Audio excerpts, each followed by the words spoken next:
इच्छाधारी नागिन।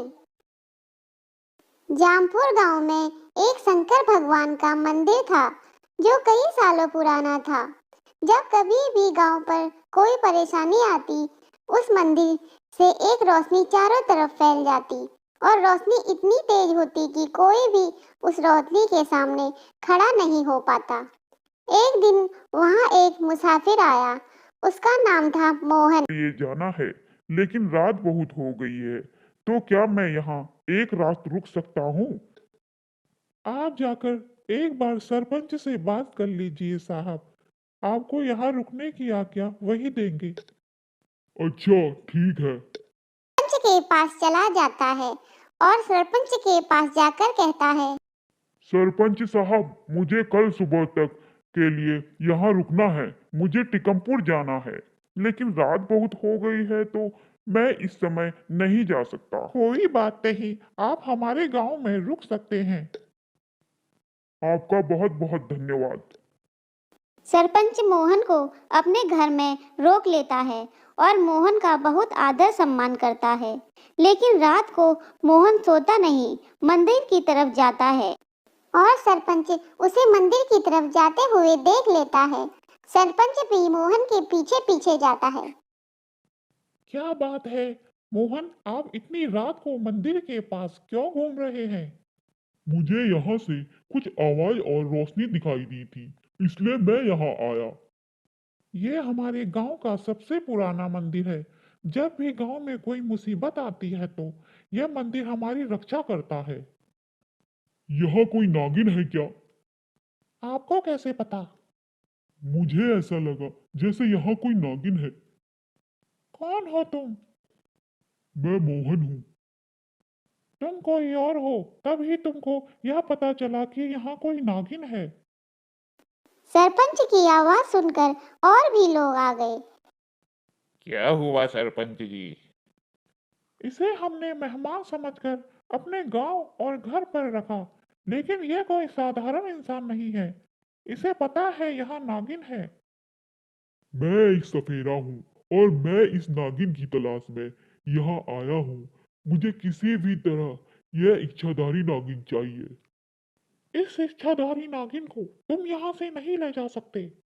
इतने में ही इच्छाधारी नागिन सामने आ जाती है। क्यों आए हो तुम यहाँ?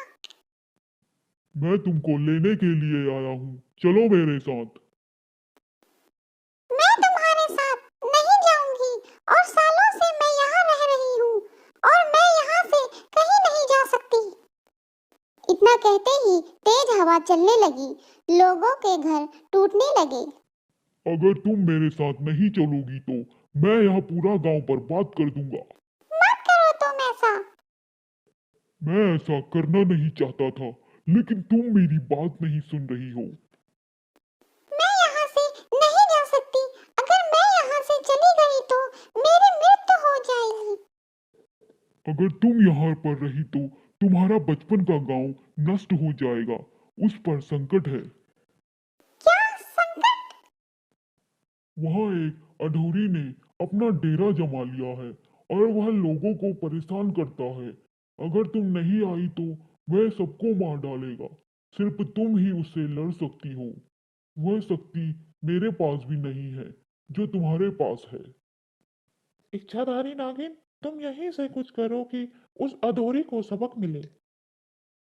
इच्छाधारी नागिन मंदिर जाती है और वहां से 4 पत्थर उठाती है और उस पर अपना विष डाल देती है और उसे मोहन को दे देती है और कहती है कि इस पत्थर को अधोरी के उस कमंडल के पास रख देना, जिससे वह लोगों को शराब पिलाता है।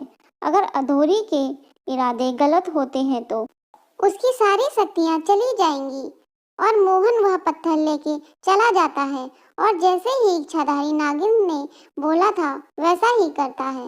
अधोरी, तुम लोगों को शराब पिलाना बंद कर दो।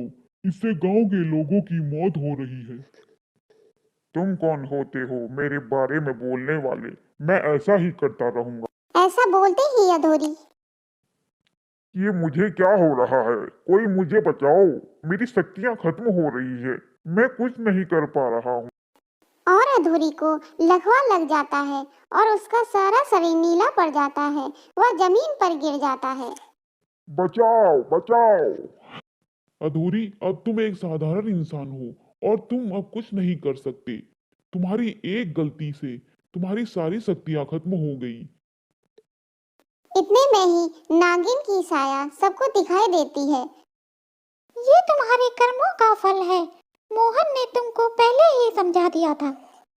मैंने अपने पैर पर खुद ही कुल्हाड़ी मार दी। नागिन, मुझे बचा लो, मुझे माफ कर दो, मेरी शक्तियां मुझे वापस कर दो। मैं तुम्हारी जान बचा सकती हूँ, लेकिन तुम्हारी शक्तियाँ तो मैं वापस नहीं कर सकती। जो होना था हो गया।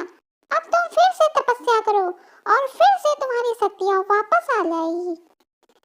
अधूरी को ऐसा सुनकर ही उसकी गलती का एहसास हो जाता है।